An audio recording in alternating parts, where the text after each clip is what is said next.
Nom nom nom nom nom. It's the 2026 You Are the Media Week, and this year I'm going to challenge myself, because we are all the media.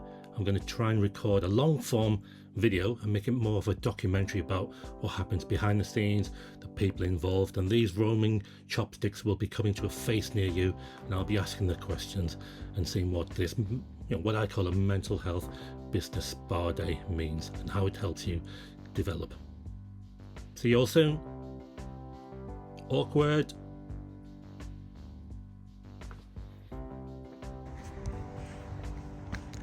Here he is. Another week to go for Creator Day. Oh, I shouldn't swear! Hello. Hello! You got one more week for Creator Day. How are you feeling? I can't wait. I'm a bag of anxiety and a bag of nerves, but we're going to make it a bloody good time out! Yeah, and I'll bleep that thing out for you as well. Right, we sorted out my Hall of Fame event. I'm hosting on the Monday, but first of all, it's this week, Friday, at Evolve. What's happening there, Mark? That's right, at Evolve, we're going to kick off Creator Day 2026, and it's all going to be about how we look at community as a business approach. Exactly. See you all there. Well, we'll see you there, and then you'll see us in the video. Bye. Just finished with Mark, and he's really looking forward to it. It's going to be the biggest one ever, but it's of the size where he can really make everyone feel welcome, and that's so important.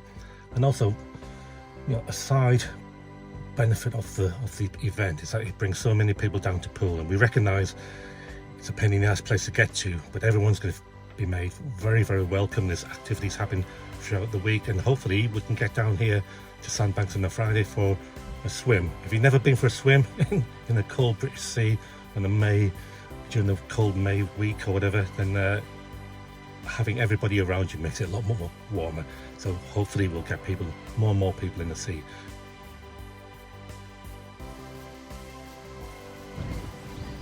Hold on, John, wait for me.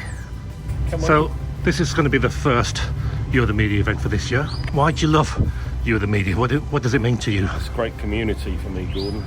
I've been coming for many years now, and it's seeing old friends, always seeing people with like-minded ideas, someone you can have a good time with. Yeah, it should be great. And you'd recommend it to everybody else? Recommend it to anybody. Absolutely. Yeah, Let's go. Let's do it.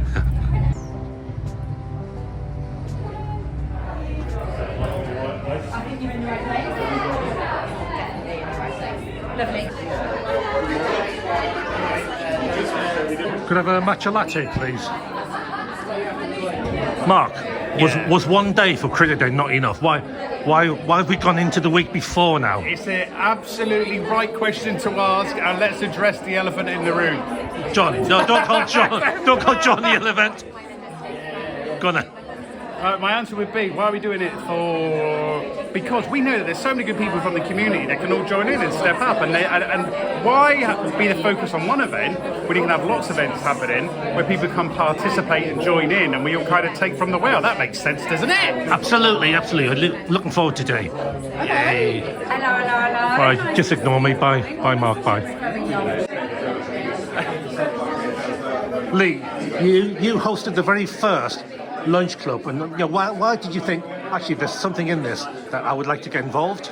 Well, Mark's very infectious in terms of his kind of personality and kind of his ambition of what he wants to do to bring communities together. And there was nothing out there. There was lots of very kind of sterile events, very kind of, just consistently kind of a set standard.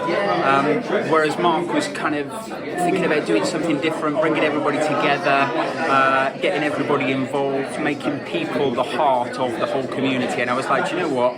This sounds perfect. There's nothing like this. Let's just host it, and see what happens. And then, kind of 10 years on, we've got Creator Day coming up with 300 people in the room. It's brilliant. So yeah, it's just great that it's evolved to where it is now.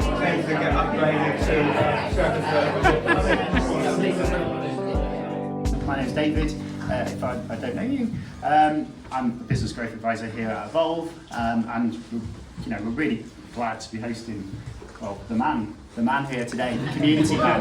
The community man, is that you, Matt? Today we really want to sort of get stuck into the concept of community in business, what it means, what it is, maybe what it isn't, okay, what people like, dislike, I don't know, but who knows where this conversation will go, whether there's a commercial advantage to it, who knows what this conversation is going to throw up. But I think, Mark, probably a lot of people in this room know you, but I think it's probably good to sort of, if you don't mind, give us an introduction. Yeah. To who you are. Good to see you, everybody! I'm not normally used to, I know that sounds kind of ego at the front, and so I don't really do a lot of this when we kind of talk, and we're talking about this whole value of community and responsibility and building something. So I really hope this is useful and a nice way to start Friday. So by the way, I really appreciate you all coming. It really means a lot. And this thing that we're trying to do with a big week that's around the corner next week. But those that aren't familiar, I started a little side project called You Are the Media back in October 2013. And very quickly, a quick abridged version is that how you can build something from zero and like no subscribers. So where we are today, You Are the Media is all about, let's get to the chase of it. You Are the Media is all about how we as small businesses can find our voice, how we can build an audience, and how we can learn together.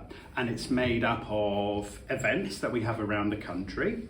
It's made up of a membership space called Club that we have on a platform called Circle. We do work in education, and we have a big event called Creator Day that we have every year. But the whole thing that I've learned along the years is that where we are today, everyone, is how you can make this space that people feel a part of. And I'm a big believer that all of us is better than one of us, which is why I feel kind of not uncomfortable, but I like it when we're all together. And so this whole thing of You Are the Media, and what I'm discovering now is that this whole format around learning together, being with other people, and recognizing it's really tough out there. It's really uncomfortable with what's happening, particularly in aspects of AI and everything else. But how we can create these moments where people come together and we cherish it. And I'm really leaning into this thing of learning together. But I'm seeing that it's not just us that live here in Poole, there's also other people around the country as well. Hence we have events in London, in Bristol, and we're going to have it launch in Manchester after the summer. So that's what all this represents. The crux of it is all about how we can build something when we're not reliant on somebody else. We don't need to spend our lives on LinkedIn. We don't need to be reliant on someone else and a middleman. How we can build something that people come to you. It just so happens it's easier when you feel a part of a community where people are rallying around each other. It's as simple as that. Like for instance, I just looked at Jackie. Jackie's been immense with what we're doing. I need to plug this at the end. I need to bloody plug this. I'll come on to that at the end. Is community a word becoming overused in business? Yeah, it is, because it's easy, isn't it? Because when we use do you know what, I get it. Everything we're talking about today is from a business perspective, right? And because it's easy to use the word community, because what it conjures up is people, yeah? We're making something that people want to be a part of, but we're seeing it misused. And just because you have people following you on LinkedIn, doesn't mean to say it's your LinkedIn community, doesn't mean to say that Facebook followers, I have my community.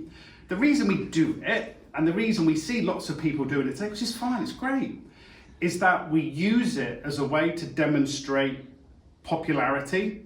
Like, we're making something that people are, like, here's my word, it's doing my nutting, right? And this is, can I throw my word in? People don't use the word movement. And the people that say we're making a movement, it's not even 10 o'clock, I'm about to start swearing, Neil! But we see it a lot. We see words that are being bandied about a lot. But I understand it because we want to create something, that we want to create this illusion that people are buying into something. And we're seeing it used a lot today. But we have platforms that we do use and we can broadcast from, which is great. But it doesn't necessarily mean that that represents what community is. But I don't want to be in a place that I'm sitting in front of you all and say, oh yeah, I've figured it out, because I haven't. But I know what's right and I know what's wrong and I know what doesn't fit in. What do people get wrong about this concept of community then? Like whether it's businesses, is there more to it? Yeah, so where people go wrong, this again, what I've learned, we lead with the we lead with the space, right? So lots of people say, we've made a LinkedIn group, we've built this platform online, we kind of built this community space here, we got this, they're ready for us, we're doing this big event. But you basically, all we're doing is creating containers.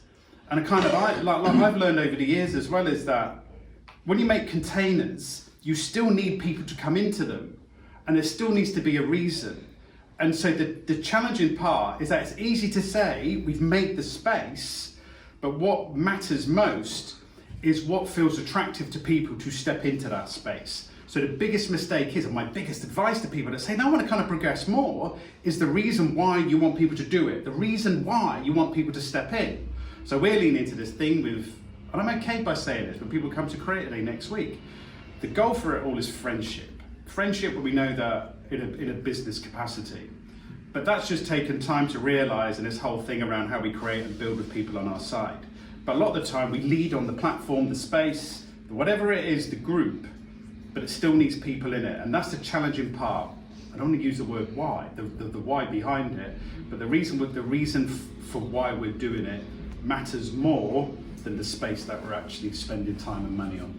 Right, so how can you make a community, and it has that commercial, that kind of commercial thing, and that makes it right? That's a good question. There's a phrase that I've lived by, is that people don't care how much you know until they know how much you care. So, 2013, started a newsletter. Basically, the whole business model has been built off the back of making a newsletter that I send every week. I wanted to be a journalist when I was a kid, so that's the reason why I enjoy it. So it's all about the commercial element that comes into it, is people can see the effort that is going into something, and they know what they can take away from it. So we started with a newsletter. You and the Media made its first pound, everyone, in June 2016. Lee Taylor. Was he the man that gave you the pound? Lee Taylor said when he was at Still Raymond, why don't we do an event here? So it made its first pound with an event. Gordon was at that very first event in June 2016. As long as you're doing something where you know that is valuable and can be useful for people, then there's every reason to build something around it. So the way that You and the Media is monetized, everybody, is via the events that we have. We have an online space with the club. We have like the work that we do in education and the events that we have around the country as well. So that's how there's the monetary side to it. So you keep this wheel, this cog and spoke kind of model, but the commercial side is fine. Because we've all got to pay for something, whether it's membership to join the Cubs or whatever it is, the kids clubs or whatever it is that goes on. If all you're doing is free, it becomes an expensive hobby and it becomes draining and it can ruin you. Which is why if you want to put your heart into something, there has to be that element so people can know that you're working hard on their behalf. My role now for You and the Media is what's happening around the country. All I am is the person that's driving the bus. And there's other people that are on that bus as well. I want people to have that sense of attachment to what's happening with You and the Media, so they feel a part of something when we can all look around and we feel a part of something that's bigger than ourselves. All I am is the man that set the thing up and put the work in. And do you know what, everyone? I enjoy doing the work. What are you most proud about when you talk about You and the Media? Oh, that's a in nice terms question. of kind of like, what all the things you think you've given people, because I know you have. There's people in this room that go time and time again that are here for you and the community you support. But what are you most proud of? That's a nice one for a Friday morning. The biggest thing that when someone has to think in their head, it's like a podcast, so to repeat back the question. That question wasn't me, by the way. The thing that I am... He gave me some of these. The thing that I am the most proud of, it's genuine, everyone, is that you made a space that, just like today, I appreciate it, and it means a lot. We all have busy weeks, and I appreciate you saying, let's kick it all off here at Evolve. So the thing I'm most proud of, it's not affiliated to anything. It's not a council-led initiative. It's not something that's led by a big brand. The biggest thing I'm proud of is that we can make these occasions where we can feel a part of. And that gives me immense pride. because it's really tough, and you spend so much time trying to make something. I always start welling up. Is that you're making something that people want to feel a part. You're making something that people feel a part of, and that takes a lot of work. But it feels really nice. Like next week, everyone. I love it, right? Here's a little secret. I thought it was around about 200 people for next week. I didn't press a thing on the bloody Excel tab. It's nearly 300 people. It's nearly 300 people. So we can all do it. No, I'm saying we can all do it. But there is something there that if you start something that you believe in, that people can feel associated with and a part of, I believe we can all take from the well. You see, I try my hardest. I don't want to use words like, I did this, I feel really uncomfortable. Me, look at... But I do believe in like, we, us, because you kind of lift each other up and you support and you're kind of there for each other. And that means so much. So come back to your question. That makes me feel extremely proud because I've made friends with people, but others have made friends with each other too. And it's lovely. And we find all these ways. Listen, again, it's still work. It's still business. Some people went in the sea this morning that are here now. And that's awesome. So that's the thing, that how it all connects makes me feel really happy. From that startup, that very small business, you know, in the first instance, what do you do first when you want to create a strong community? You just picked up on an interesting bit there. A big mistake we make is that we always want the take.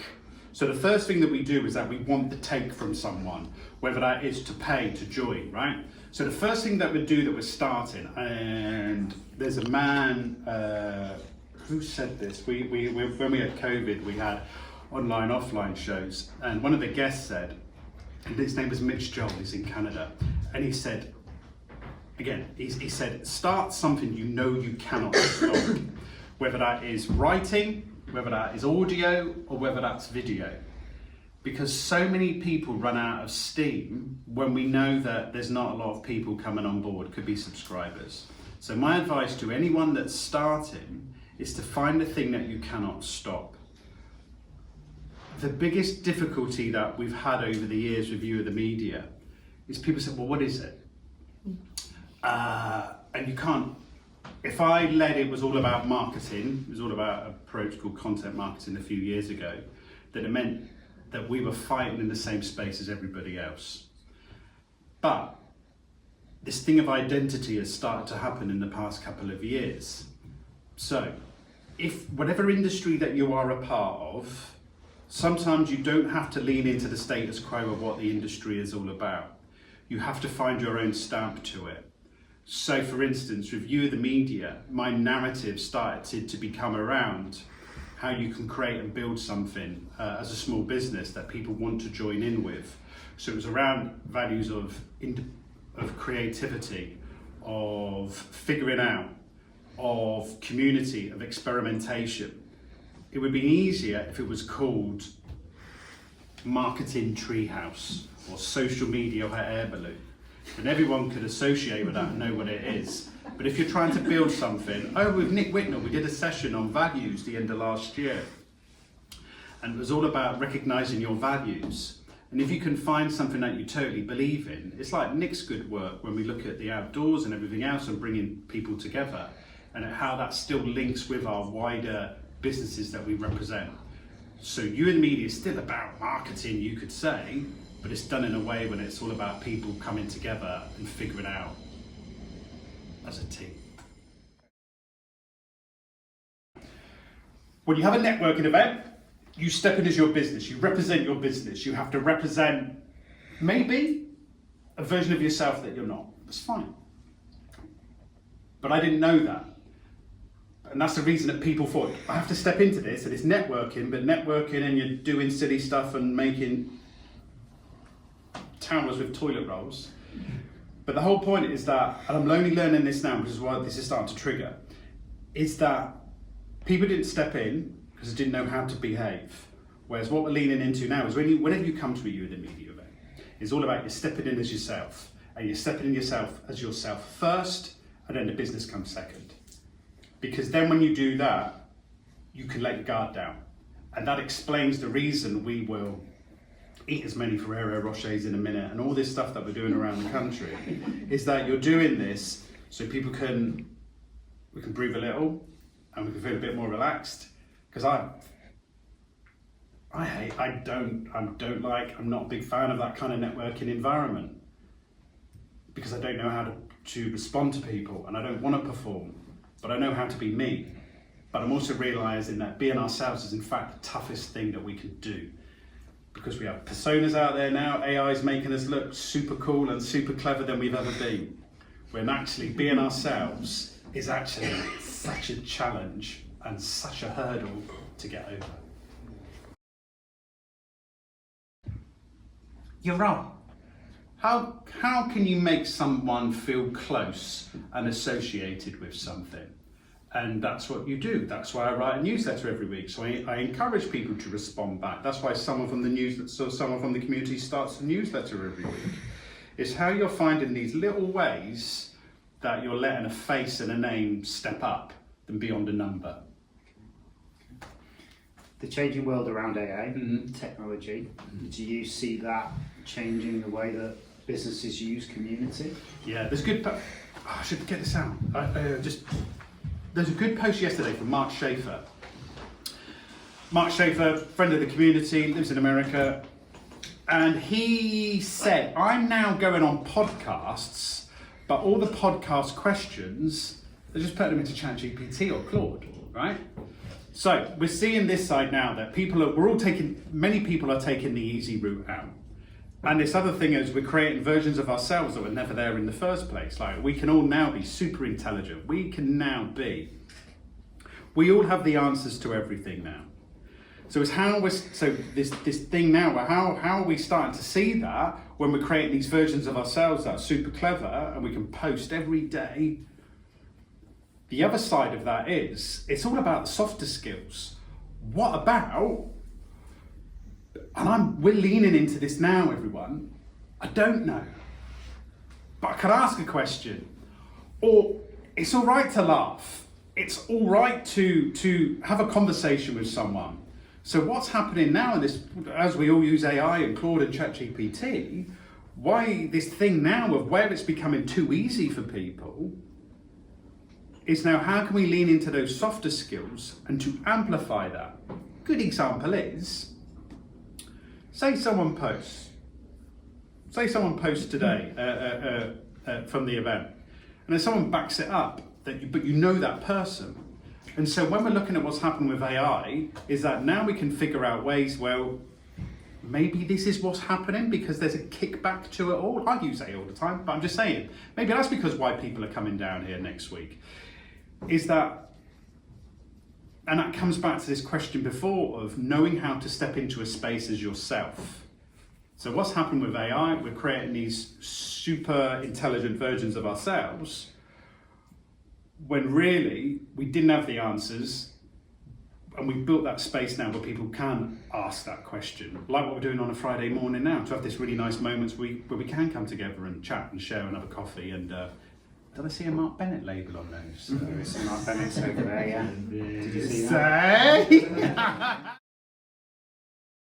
Mark, one of the things that I've noticed over the last kind of 10 years of you doing this is you've kind of created a magnet for people that draws people together. So one of the things that really resonated for me was when you called it the home for marketing misfits. Oh, yeah.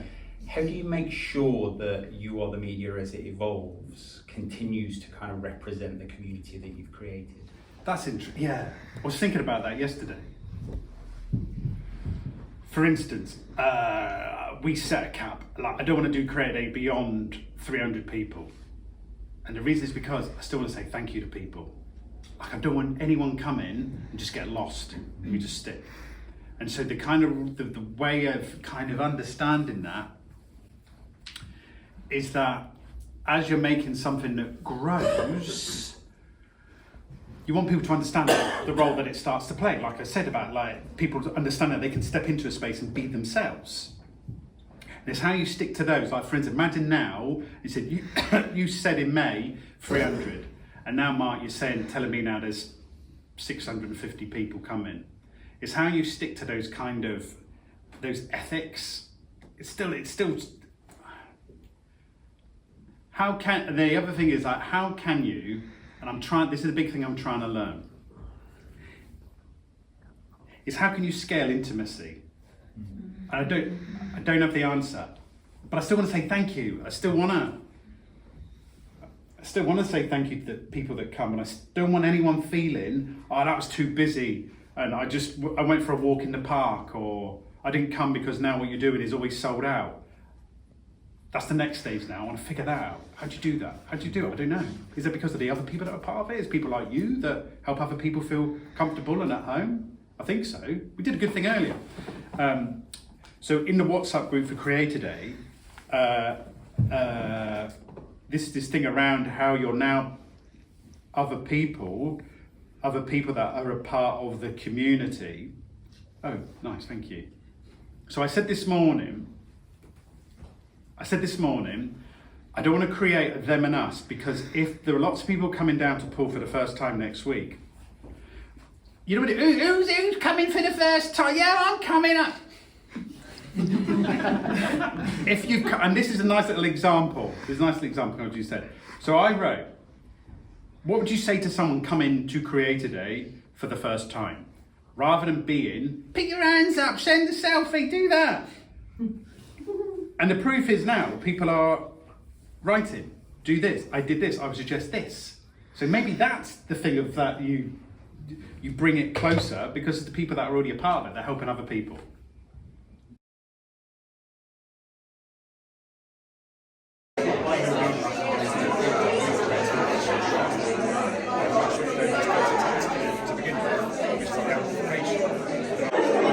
Right, Tim, I haven't brought the chopsticks to do the interview, and I thought that'd be a bit cheeky. We don't need chopsticks, do we?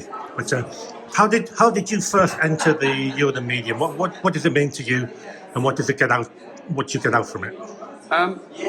Friendship. I get out a lovely group of friends from this whole community. I didn't really expect that. I thought I came down, I do the sea swim. I knew Mark way back when he was in an agency. So I just thought, wow, I come down to do some exercise. That's my thought. And I never thought I met friends and meet you and make new friends. And that's, I feel, really lucky about that, really. So you started off with the sea swims first before coming to the event? All right. I went to sea swim and then really enjoyed that, and then occasionally we meet up after the swim, we had a breakfast, and then occasionally we have to kind of get together once in summertime, once in winter time. It's all the sea swim group. And then I heard about the lunch club, which I really didn't get involved with the lunch club, and then I heard about the Creators Day, and then I've never been to one. And then I thought, well, some of the friends from the group, from the sea swim group, they do that, so I joined them and then really enjoyed it. And when I went to lunch club, I really enjoyed it. I've been to the lunch club twice in the last 3 weeks. Just, like going into a new place and meeting new people. I look at all those events as a learning day.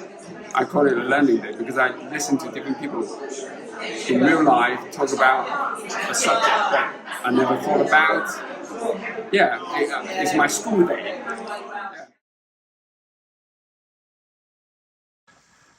It's my event today, my Hall of Fame, part of Creator Week, showcasing local businesses, and they can share their experiences for all of us. And I'm going to try these new Meta AI glasses that everybody is using. Seems to be all the rage. And I'm just going to show you what I need as part of my event prep. So some tripods, even an old school camera, some wireless microphones, and even the chopsticks for my chopsticks interviews. Oh, there's somebody at the door.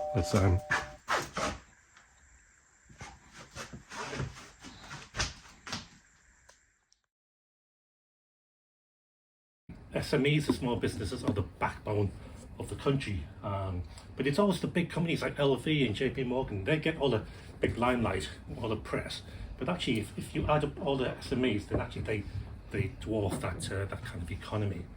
But also, I've been in council meetings where the local MPs, the politicians, they always ask us, we sit in, all the digital people, business owners, how can we get the next Apple? How can we get the next Microsoft?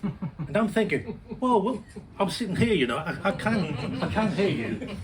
And in a way, I understand it. It's their legacy that they want to leave behind. But if it were to happen, that would have a big knock-on effect onto us, retaining our staff, the salaries, expectation, etc. But I'm sure in the long run it'll work out. But if you're asking us how to help you find the next Apple without asking us how you can help us in the first instance, I don't think that's right. So. Hi everyone. If you can, I want you to think back to when you were 16 years old. For me, when I was 16, I was making a decision whether I was going to uni or not. And at sixth form, it felt like it was the only option for me.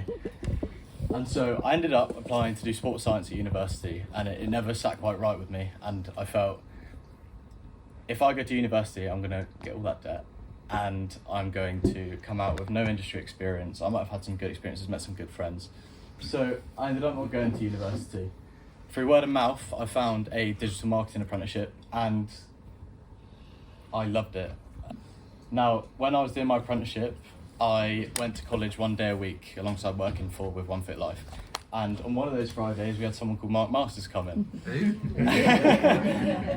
And he introduced us to something called Creator Lab, and it was a place where we could get our foot in the door in the industry that we were about to enter into, and I felt like that was something I couldn't miss out on. So he asked us to send a video in as to why we thought we should be involved, and I spent about an hour and 20 takes sending a video in on why I thought I needed it so much. And I'm so glad I did, because it led to an invite to Creator Day. Now, attending Creator Day in 2024 felt very, very daunting, and I had massive imposter syndrome. And everyone there, to me at the time, seemed more interesting. And so I felt like going up to people and trying to start a conversation was really hard. But Mark made us wear pink t-shirts, which as an 18-year-old boy I wasn't too fond of. And as you can see in the photo, I've got a black jumper on covering it up. But it turned out that in hindsight that was probably one of the best things we could have done, because it made people come up to us first and it kind of broke the ice, and that gave me confidence to have more conversations throughout the day.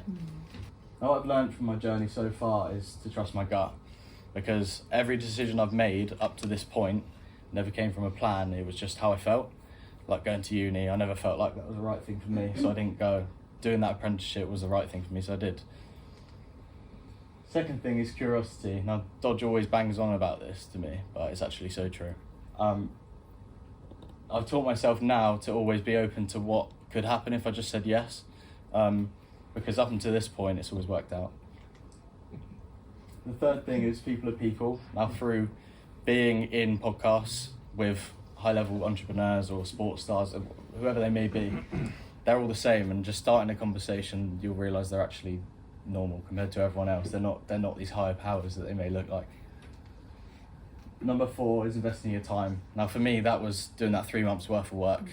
I knew that I might not get a job at the end of it, but I carried on doing it because I also knew that I'd upskill myself with that.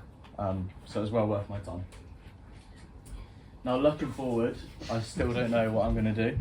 And I'm probably about as uncertain now as I was when I was in sixth form, trying to decide whether to go to uni or not. But through the track record so far, I'm pretty okay to let it run and see what's going to happen. But what I would say is investing isn't always financial. And as Gordon said, like for me, investing my time was probably the most beneficial thing I could have done. And showing up in rooms where I might not have felt comfortable was probably the best thing I could have done too. And for me, showing up is the investment. Thank you. Yeah.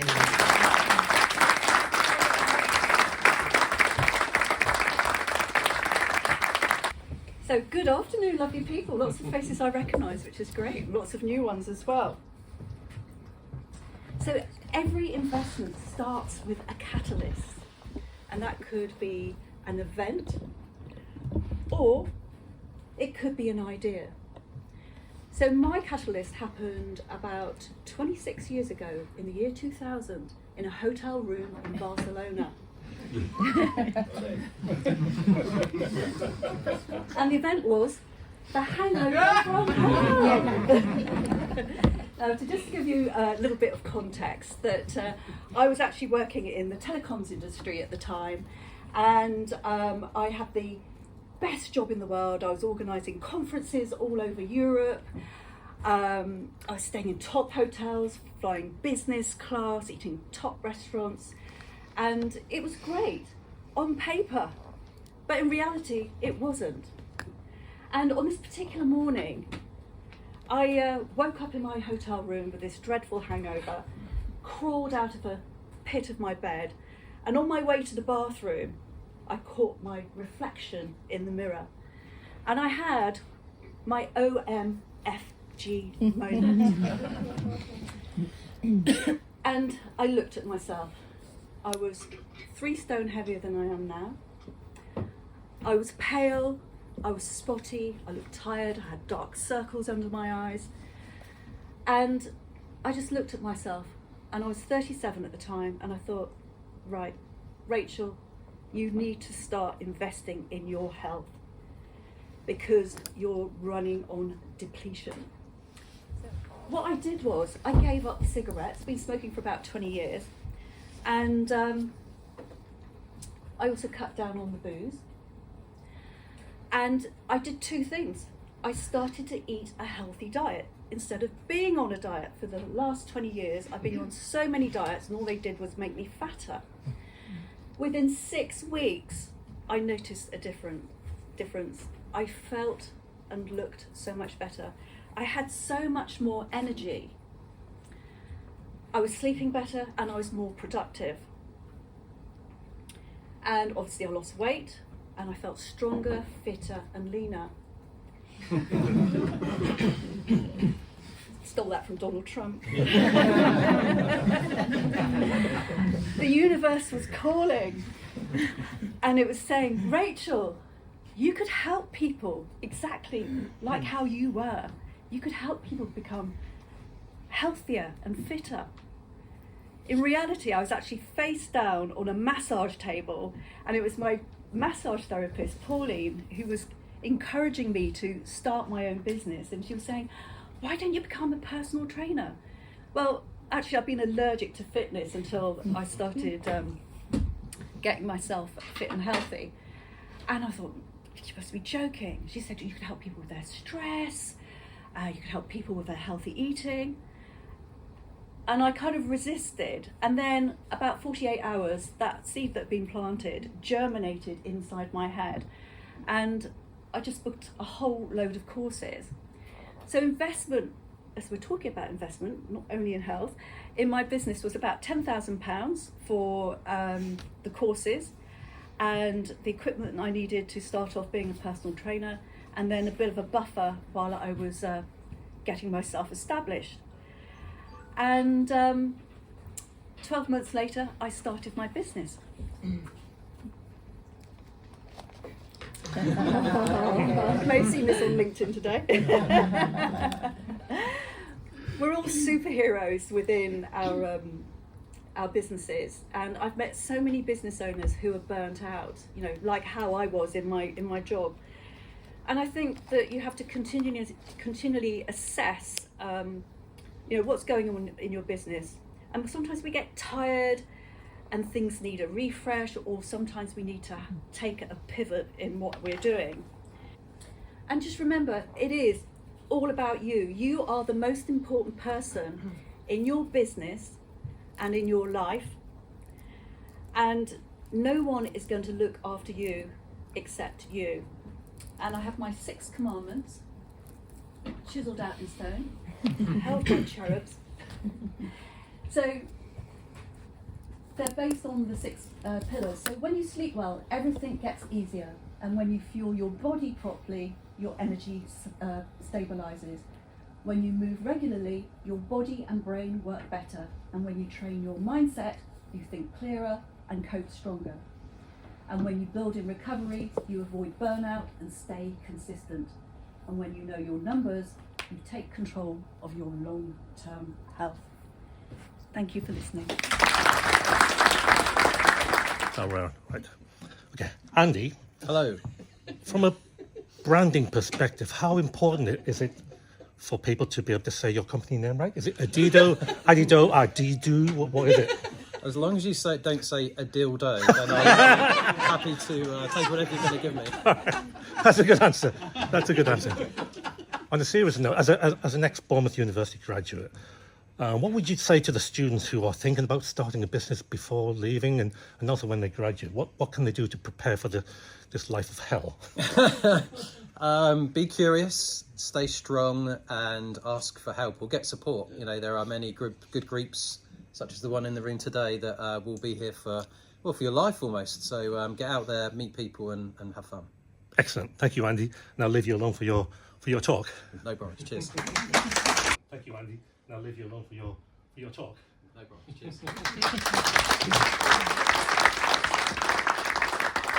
Yeah, we started our company in 2003 from these buildings. This building wasn't actually here in 2003, but I just walked through the car park there and some very long established places. So Bournemouth have clearly invested in the university, a fantastic place. It was a very good home for me for many years.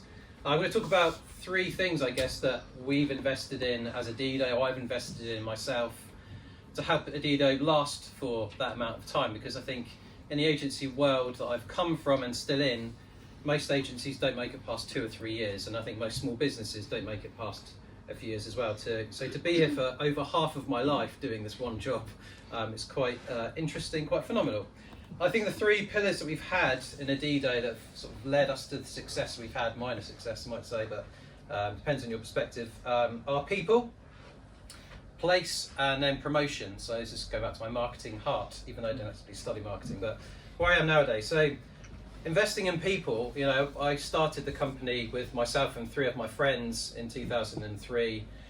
In that time, we've now probably employed 150, 200 people, which is a lot. You do a lot of interviews, you get to know good people. Some people have still been with me after 15 years, or 10 or 5. The more I can do to invest in the people in my business, the better I think the company will become. I look at my outgoings every month in my company bank account, in my P&L. The largest piece of probably all of our businesses is our people. So investing in my people has been a big one for me that I've always tried to carry through as much as I possibly can. And that also includes then in the local area as well. Again, over 23 years I've been back to the university. I've actually presented to some of the people who we have ended up employing. And again, making small investments back into the local community has again paid dividends. We've recruited people from here. They've now worked for me for many years. Some of them have gone off to form their own agencies or gone off to be heads of departments at other companies. And I think again, trying to support the local area in much the same way Mark's done a fantastic job, Matt, Gordon, many other people, Dan. We're all trying to make Bournemouth a better area. Those investments don't always pay back for myself, but they will pay back for the wider community. So the third P, I guess, in investment I've tried to make over my career is around sort of promotion of myself, promotion in the area. For Gordon to say that he'd seen Adido non-stop when he was younger is somewhat eye-opening. Sometimes you sit in your own office and you just go, I don't know if anyone cares, I don't know if anyone sees me, I don't know how well we're doing. I always tried to promote the local area. I was part of Silicon South for many years. Dan's now taken the helm there, and fantastic job, Dan, thank you for doing that. But my job is to try and promote Adido in the local area, and Silicon South has definitely helped that, and I would again suggest to all of you try and support your networks as much as you can. The events that happen in the local area, again, are good opportunities for you to promote yourself to the audiences you might want to work with, the ones you might want to engage with, build the relationships with. Again, Mr. Masters, thank you very much for inviting me for this afternoon and all the great work you're doing this week and beyond, because you give that platform to people to, give her a round of applause, come on. You give the platform for people to talk about who they are, and I know sometimes standing on stage is not things people want to do. And I remember one of my first networking events I went to was the Dear BNI. I don't even know if that's still going anymore. Yeah. But that was the environment of hard business, I would say. Not something as a 23-year-old with about 12 months experience I was really prepared for. Those are 3 things I think have helped Adido to get to where they are. 3 things I try and live by as much as I can as a owner of a company and someone trying to build something as best I can. So I hope there's something in there for you to learn from, reflect on, maybe just do one tiny thing differently. But thank you very much, Gordon, for your very kind words and support over the years, and thank you very much, everybody. It's the personification of resilience, and resilience is not something you can be taught in an MBA course or at school, etc. And I think that's all I need to say. Oh, bless you.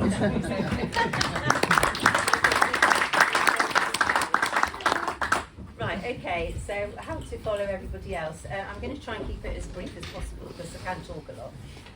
And I was just listening through what everybody was saying, and my sort of main thing was we only see the world through our own eyes and experiences. We can't sort of think about what other people are thinking. We can't imagine what they're thinking. We can't imagine what they've been through. Who am I? Well, my name is Beverley Poole Business Builder, which seems to have stuck for about the last 6 years. And right since I was a little girl, I wanted to help other people. So I wanted to be a nurse, and they wouldn't have me, which was very sad because that's all I ever wanted to do. So my whole life has been helping others, really, to achieve. And I've had a fantastic career so far. Hopefully I've got about a third left. Where I have worked in business, education and business. So I've retrained right in the middle of that. So I'm going to talk through that today. What I don't do usually on my 20,000 people LinkedIn posts is to tell the story of my life or what's actually happened in it. But it's a big thing for me to be standing here today. Some people in the room know why, which is what I'm just going to talk about. And it's been a very challenging few months, to say the least. So the 2 people in the room that I want to say thank you to are particularly Gordon and Poole for supporting me right at the start when things were really challenging. But I hope that this bit of a story will sort of help you. So I started off as this little girly thing in Stoke-on-Trent, Staffordshire, and went to a convent school, and then I had a funny accent. So I got bullied to death when my parents took me to Devon, basically. And that sort of has been the thread throughout my life and marriages and everything else. So a couple of years ago, I decided to invest in myself, which we'll talk about in a minute, which is to do with putting in place boundaries in your life, making things better for yourself.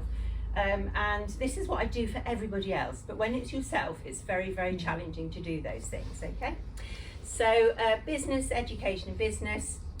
Through a whole bunch of work that I did, I ended up in Bristol and then in London on the trading floor in the city, which was quite hard when you were a woman in those particular days. So one of the original city girls is all I'm going to say on that one. I think it was eight women and about 500 guys, so it was quite tough.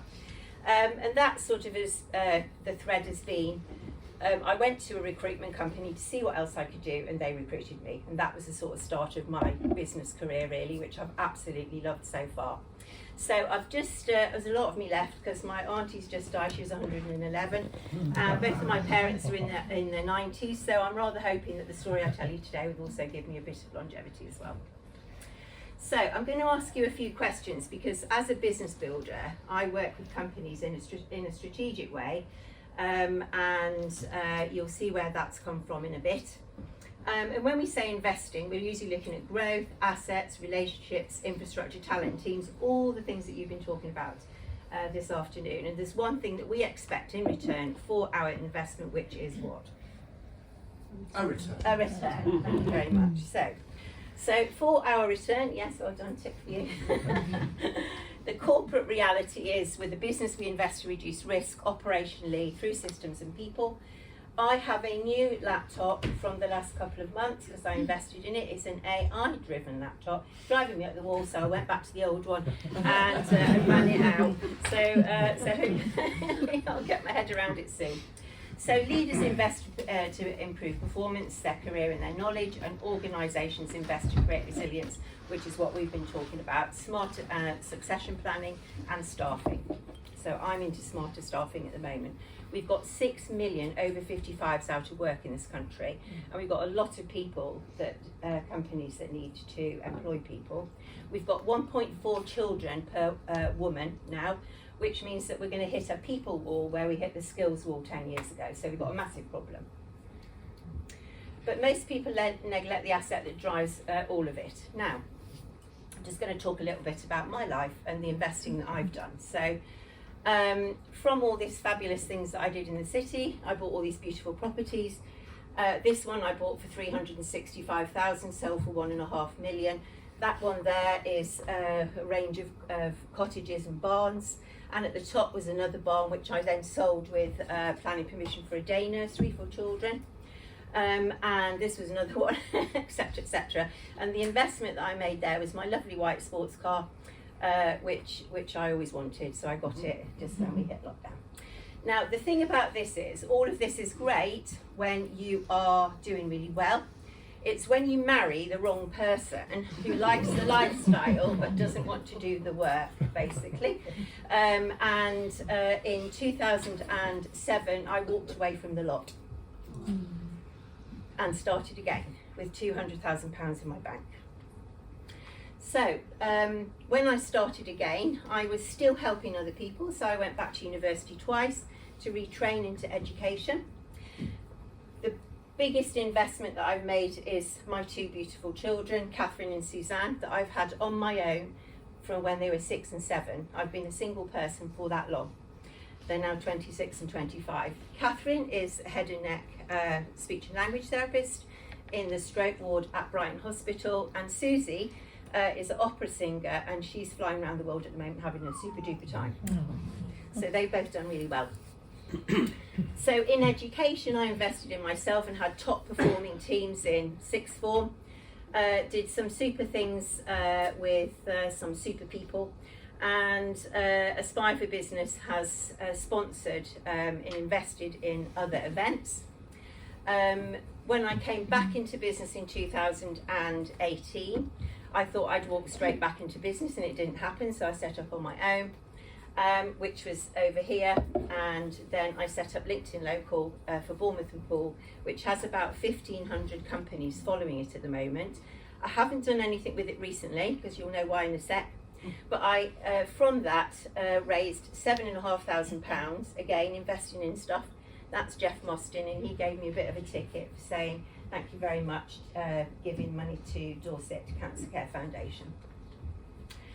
So in 2019, just before we went into COVID, I decided to sillily invest £80,000 into a new business. And of course, what I didn't realise was then we were going to go into lockdown.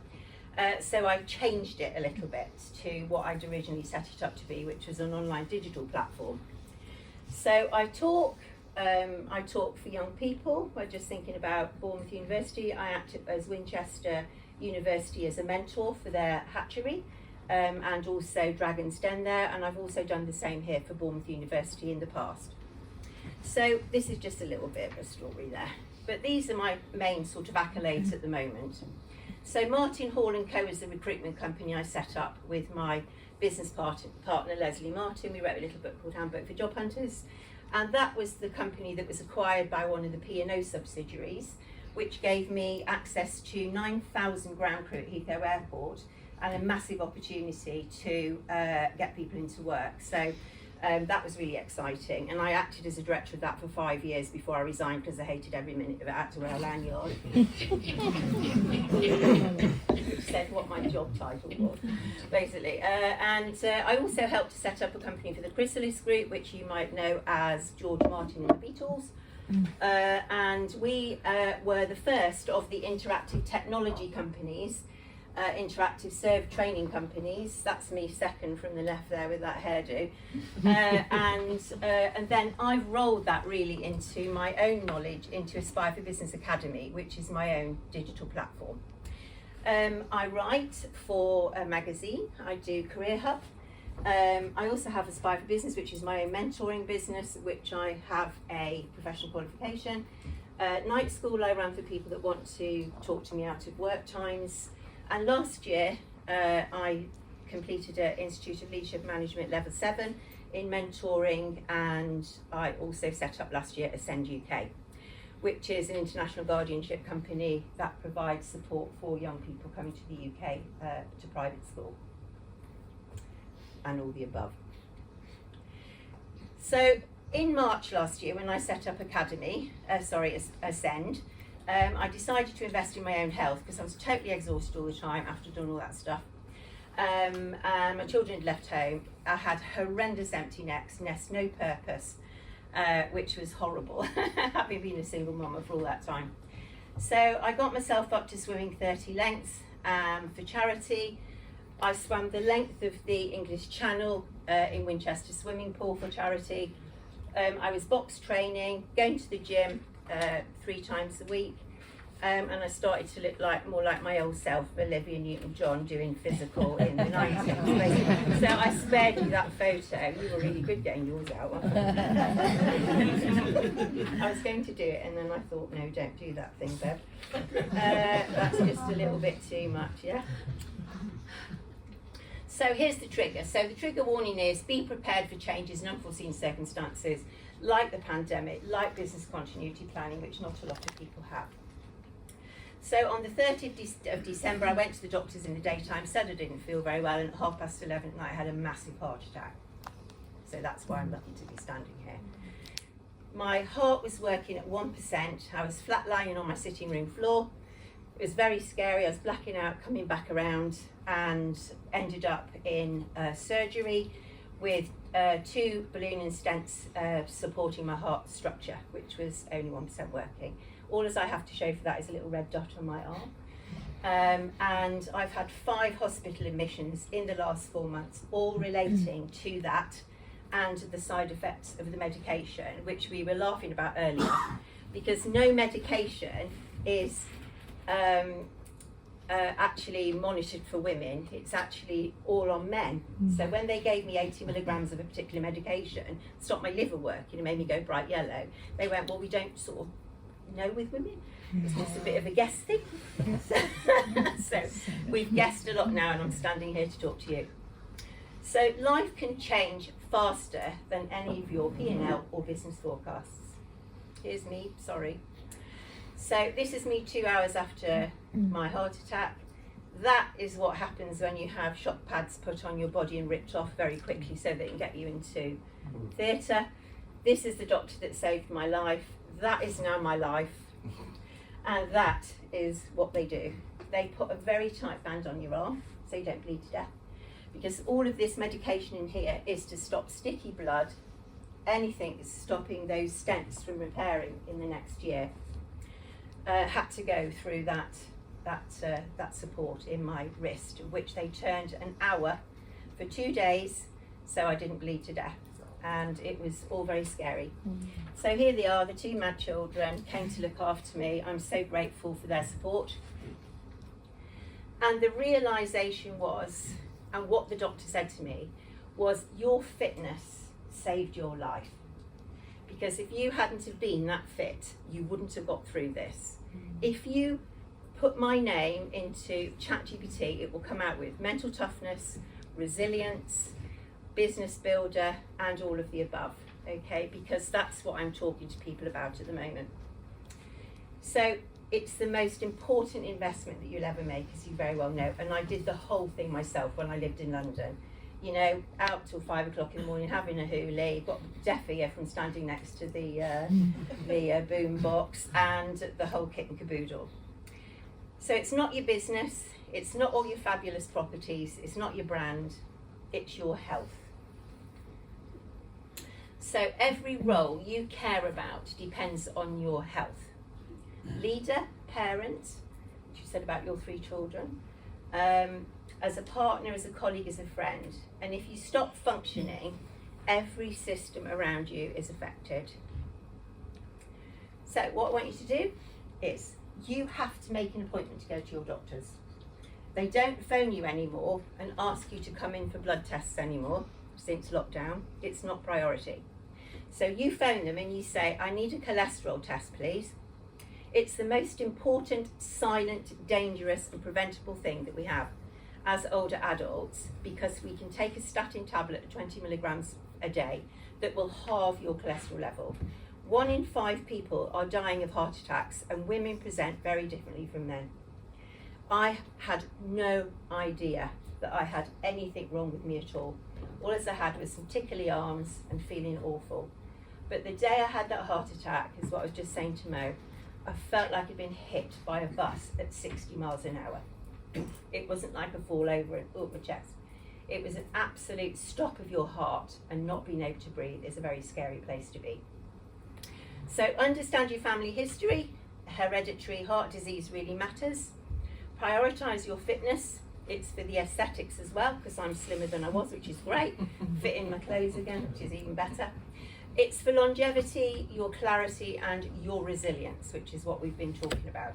And prioritise protein in your diet, because that's what supports the systems. So this is me afterwards. Look, behaving great. Being with the Chamber of Commerce. Me being Audrey Hepburn. I was going to say Audrey Hartburn then. Yeah. And me doing a presentation. So health is leadership strategy, and I tuck it in now to whatever I do with strategy. So my whole line is get up, dress up, show up every single day. Without fail, I'm up with my makeup on, doing my thing.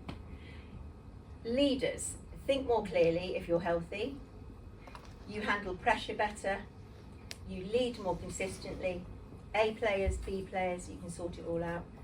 Build healthier cultures and reduce your long-term risks. So, blood pressure. I have a blood pressure machine with me today, actually, and I know that you've been through this with Gordon, and Gordon used to go around to people's offices going, knock, knock, we want to take your blood pressure, because it saves lives. It's potentially life-saving, and I don't want anybody to leave the room until you've let me do your blood pressure later on, so don't go without seeing me. So invest in yourself, because everything else depends on it, and here's some of the things you can do to help yourself with your employees, and thank you very much.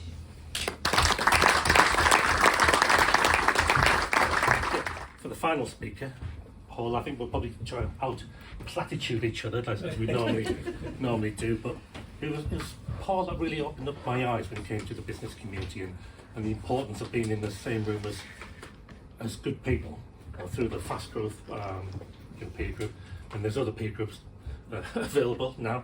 But it's so important to, again, another phrase I hate, work on your business, not in your business. But you have to work on yourself first. You have to have the tools for you, for that resilience, for that kind of curiosity, before you kind of work on the business. And it was through Paul's kind of generosity of support, his kind words, you know, in conjunction with you, the media kind of community, that's helped me develop as well. 20 years ago, I wouldn't be here talking, holding an event, etc., and being out in the community. But it's through people like yourselves and everybody else here that kind of community support that actually helped me develop. And Paul actually put his life on the line for charity over the years with the white collar boxing and everything. So, it goes back to the P&L being purpose and legacy. And I really do admire what Paul has done. It's given me the kind of, his generosity has fueled my approach to life as well. So the final speaker for tonight is Paul Tansey.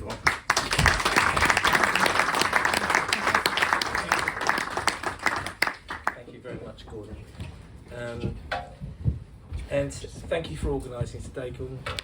You're right, I'm going to do a bit about platituding. I just think this guy is one of the nicest human beings I've ever met, don't you?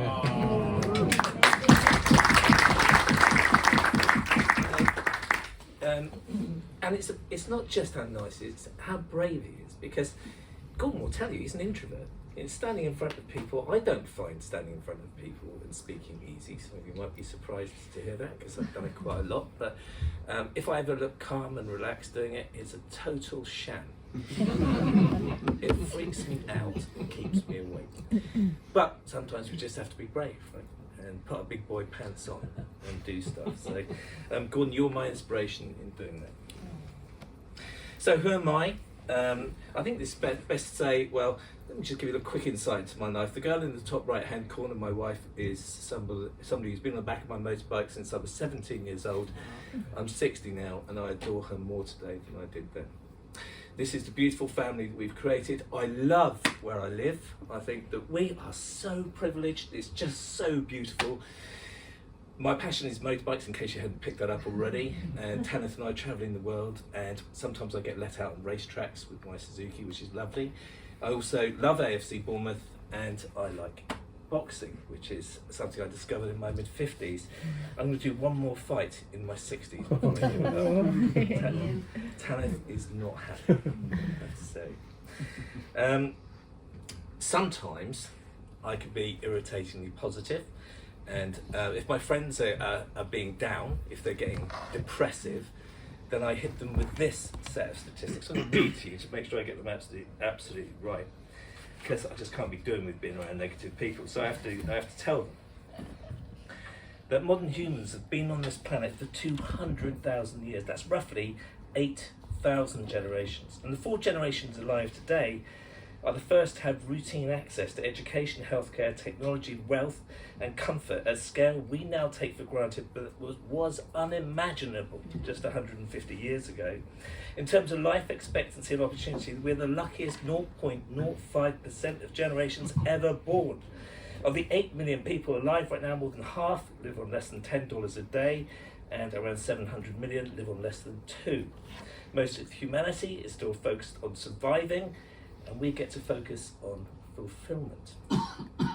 And by virtue of being in this room tonight on the beautiful south coast of England, that place that I love and I know you do, with the time and the freedom to listen to people, a group of strangers talk about their lives, we are the luckiest fraction of the luckiest fraction of the luckiest fraction of the 0.5% of humans who have ever drawn breath.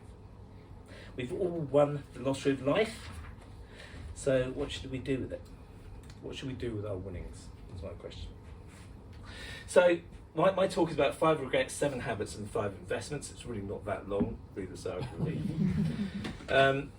But my dad used to work here. He was a lecturer. He died on February the 22nd this year, which is very sad.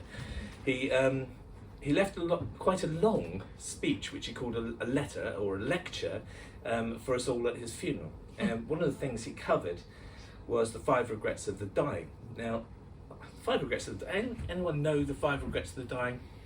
Okay, I'm glad that you don't all know them, because it'd be really boring for you. But I'm going to share them with you, because my dad shared them with me in that letter, and actually I thought it was really useful. I thought I'm going to wait for an opportunity where it might be. And Gordon said, what about talking about how you invest in things? I thought, okay, there are these 5 regrets of the dying. It's by a lady called Bronnie Ware, and she didn't have a fulfilling life. She'd spent most of her career doing what she regarded as routine and dull paperwork. And she went to work in palliative care in Australia, where she spent 8 years. And she started to interview people about their lives. And she found that there were consistently 5 regrets that people had at the end of their life. And they were utterly consistent. No matter who she spoke to, pretty much the same 5 things came up. And I've done quite a lot of talks to kids in colleges and universities and schools and things. And I said to them, doesn't it make sense that we understand what those 5 regrets are? And we kind of take steps now. If somebody tells you there's a road here and there's 5 potholes, would you like to know what they are and try and navigate around them and perhaps build a strategy for that? So that's kind of what I'm talking about today. And the first one is this idea of not letting myself be happier, which is, being happy is a decision, I think, that we make. We choose to be happy or not happy. And I think there's a couple of things around that are particularly relevant today. One is the beast that is social media, which I think, if you look at everybody's glossy outsides on social media, then it's very easy to feel inferior. It's very easy to feel like the rest of the world is better than us. But actually, our own insides are usually pretty messy in that respect. And I think that the other thing is about gratitude. And if at the start of every day, one of the things I've learned to do that I think has been life-changing for me, and it's so tiny, so it makes such a big difference, is that I routinely don't start work when I get up until I've just sat down and thought about all the things that I'm truly grateful for in my life. And it always starts with Tanith and the boys and my grandchildren, but also the fact that, you know, I'm not a self-made man. I think that idea that somehow somebody who's middle class, who was born in Camford Cliffs, who went to Poole Grammar School and had two parents who loved him and supported him, I didn't start on square one of the great game of snakes and ladders that is life, right? I started halfway up, and I'm particularly grateful for that as well. This idea that somehow we can go to public school, for example, and be self-made is somewhat dubious. So I think, but the idea that we can let ourselves be happier is a very real one. And I think that the not staying in touch with family and friends was the fourth most popular regret. So out of 10, how important are our relationships? Okay, 10, right? I mean, nothing is more important than a relationship. How many people in this room have a system for actually managing their personal relationships? Anyone? Brilliant. What do you do? Well, I have a regular time that I call my mother. Fantastic. Every week. Good stuff. And the same with my siblings, so I'm always in touch with them. Brilliant. You see, I think a lot of men, my age, we have a real problem with expressing how we feel to people, and that could be a problem. We'll come on to that one in a moment. But I have a really simple system, and I've written down the names of all the people I give a shit about. Are we all on the list? Paul? It's almost an exact match. But I've broken them down into categories, and so I literally have broken them down to categories, and I almost have a little service level agreement for them as well. Because actually I'm a man, and that means I'm by nature pretty crap at this kind of thing. So it helps. So I have the closest and healthiest friendships to be nurtured and cherished, and I have a simple system that means if I know that one of my friends is suffering in some way, I'll just highlight them. And if I look down at this list and I go, do you know what? I really need to work on that relationship. I put a little asterisk next to them, and I just carry it with me everywhere I go. So if I have 5 minutes, I look down the list and go, who should I call that? It's simple, right? It's not romantic or rocket science. It's just a bloke coming up with a system to not be as crap as it used to be. But it works really, really well. So I thought I'd share that as well, because for me it's worked. And I know my dad, when he wrote his letter, he regretted this. He knows so many of our folks, when they get older, have you noticed how your parents have fewer and fewer friends as they get older? Mm-hmm. And it's just, why? It only takes a bloody phone call to stay in touch with people. I don't understand. If relationships are as important as we all say they are, why don't we manage them better? So, and this is getting back to not having the courage to express yourself. And it's sad that this is the third most common regret, but you know, most men will be going, yeah, that's me. I'm pretty crap at telling people in my life how I feel about them.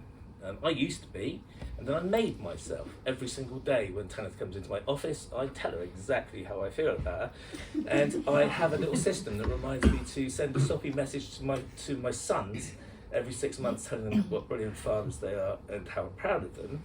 And when I write them a birthday card, I try and make them cry. It's a game one. It's pretty good. So I'm working hard at trying to express myself because of the 5 regrets of the dying. I'm working on this one.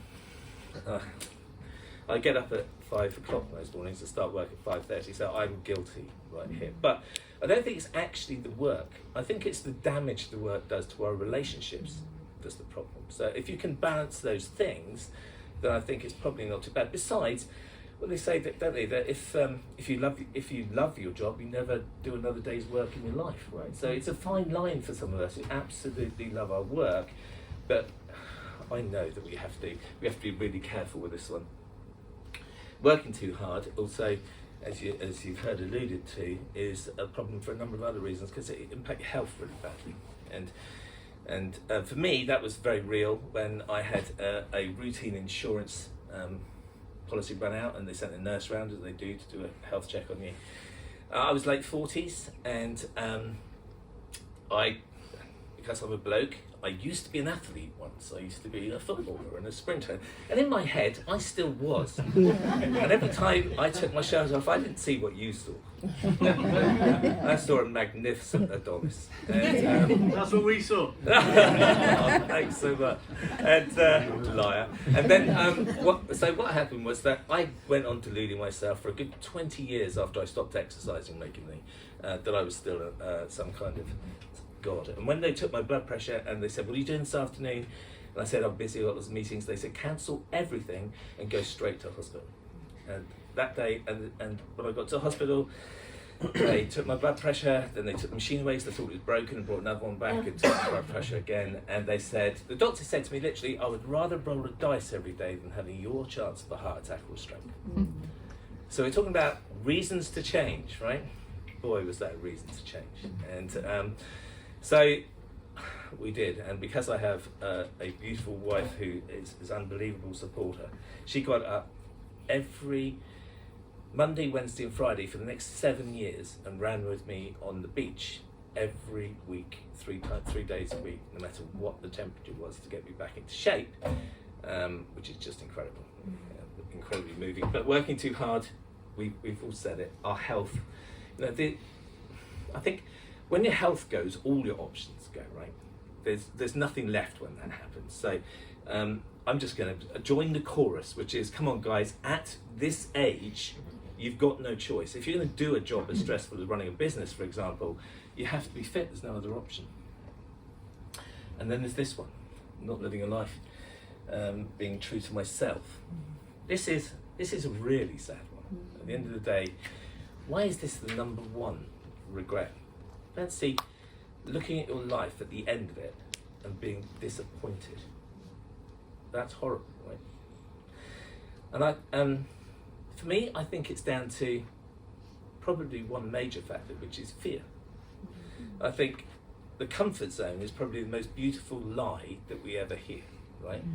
Staying within our comfort zone and doing the safe thing day in, day out is a great way to live a really disappointing life. And I think it's so easy to get seduced into it, isn't it?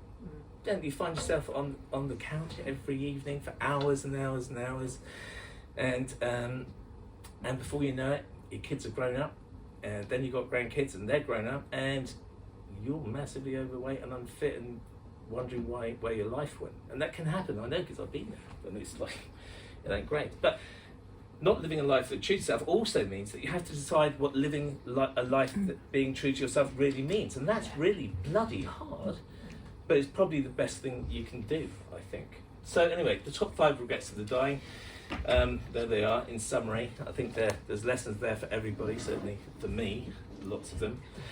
The stuff that I draw on most in my life, I'm not going to go into all of this because you need to read the book if you haven't. 7 Habits of Highly Effective People. Who's read it? Loads of us. Great.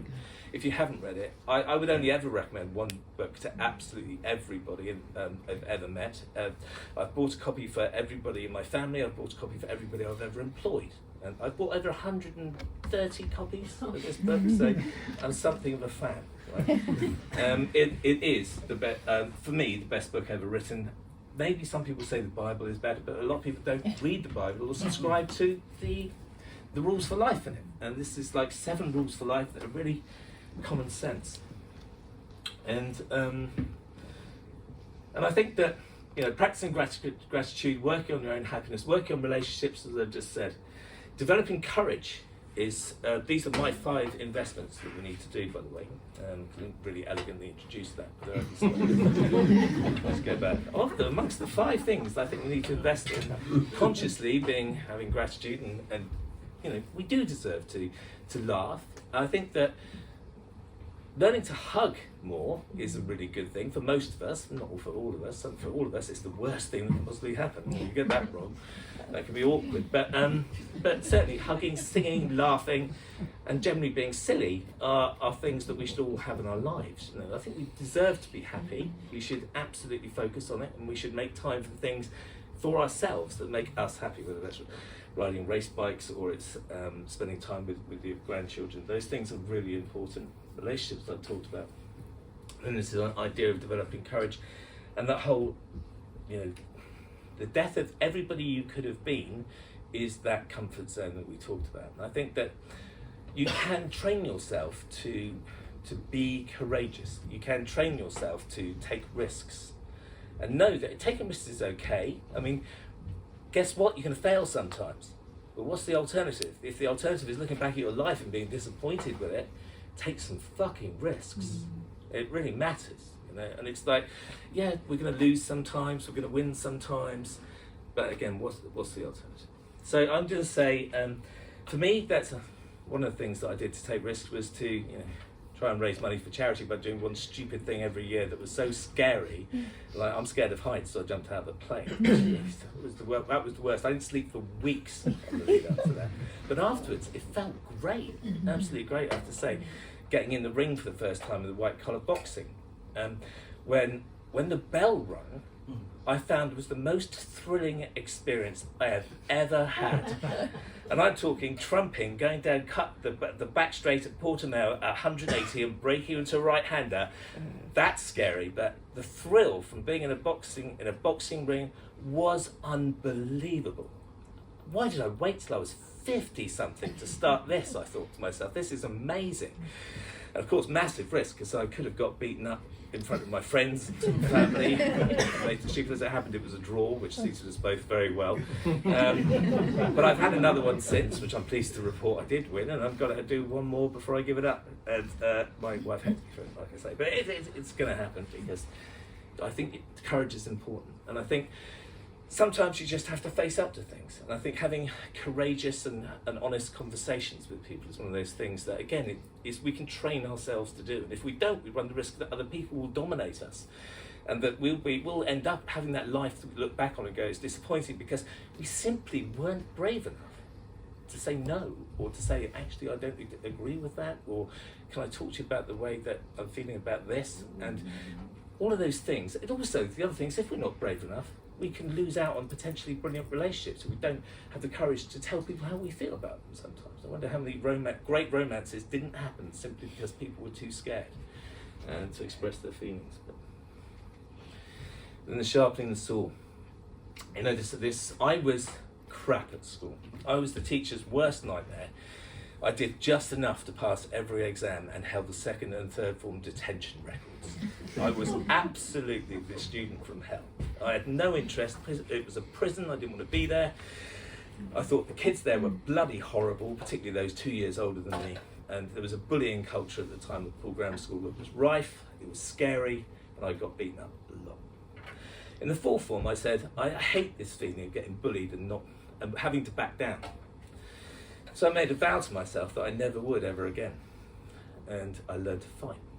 And 18 months later, I got knocked unconscious in the bus station down at Poole. I woke up in a pool of blood, and I still wear the scars from that on my face today. And I absolutely still don't regret it. At the end of the day, they're bastards, bullies. And even if I got one good one in before they took me down, it was bloody worth it. So I think that sometimes it's just worth getting beaten up. Sharpening the saw is a brilliant way to carry on learning, investing in your own education. I think that's something we need to do every day. What would the likes of, the great scientists of the world have done if they had access to YouTube? It's mind-boggling. If they could use AI, what would Archimedes have achieved with AI? I wonder. What would Emerson have achieved if he could have just used AI and had access to the internet? It's mind-boggling, really. And we've got all of these resources that we routinely have access to sharpen the saw mentally, and as I explained, physically it's just essential, particularly as we get older. And then it's the define your mission thing. And the thing that changed my life more than anything else, reading Stephen Covey's 7 Habits, was sitting down and actually deciding that I wanted to have a mission in life, not just let life happen to me. And it was about defining what my principles and my values were, and just writing it down on one page of A4 and saying, this is what I stand for. And then sharing it with my wife, and she burst into tears. And then sharing it with my children, and they cried, and I realised that I probably had got it right. And at Growth Leaders, what happened was that we asked as you will know only too well, Curtis, we asked our our peers there to do the same thing, to create their mission statement and then share it with their nearest and dearest. And we had this beautiful story where one of the guys had written his mission statement, and he'd read it out over breakfast to his family, and it was met by a complete silence, and he just didn't know how it landed at all. And he went to work the next day. Well, he went off to work, and the next day his 8-year-old daughter came down for breakfast, and she said, "Daddy, I've written mine." Oh. How beautiful is that? It was so beautiful and so optimistic, they literally had tears in their toast. And it's like the power of having a mission statement and sharing it with people, whether it's people you employ and saying, this is what I'm trying to achieve, call me on it if I don't behave that way, or showing it to people you care about, I think is unbelievably powerful. It's acted as a compass for me, and I sell this idea to as many people as I can. Honestly, it can change your life. Whether there's anything difficult decision to make, this is the filter you run that decision through. And so I have a 10-point mission which starts with the most important person in my life, and then the next most important in my life, and then I have to sit down and go, well, what are my values? What legacy do I really want to leave? And Stephen Covey talks about picturing your own funeral, and what do people say about you at your own funeral? What do you want them not to say at your own funeral? And so these are my commitments, the 10 commitments, if you like. And the most precious thing I own, and I own some pretty nice things. I'm lucky enough to have 4 motorbikes, which to me is my wildest dreams have come true. And but the most precious thing I own is a piece of paper, and it's got a message from my wife on it. And she just put it on my desk for me one morning, and it was the receipt, I like to think, for this mission, which I keep here in my book. Tricky one. So, mission statements, really powerful. The 5 investments then: defining and living your mission, sharpening your sword, becoming courageous, and training yourself to do that in small ways until it becomes a habit. Managing the relationships, even if you're a bloke, you don't have to be crap, is my message. Gratitude and happiness, ongoing. And I think this is a lovely quote from Carl Jung, utter nutter Carl Jung, but some of the things he did were fun. And so on that note, I'd just like to thank Gordon, thank the other speakers, and thank you for taking the time to listen to me. Gordon, once again, thank you for arranging yet another brilliant event in your community. Thank you.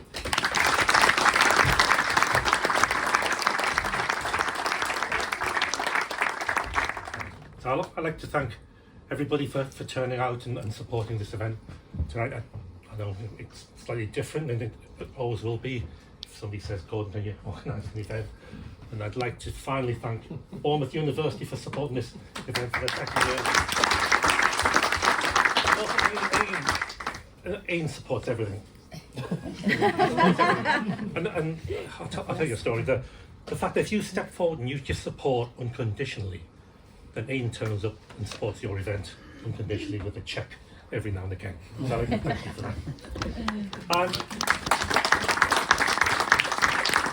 If you are able to, I think Liam wants to go drinking back in the Students' Union, so we'll follow Liam so he can relive his student days. And thank you everybody again for coming. Thank you.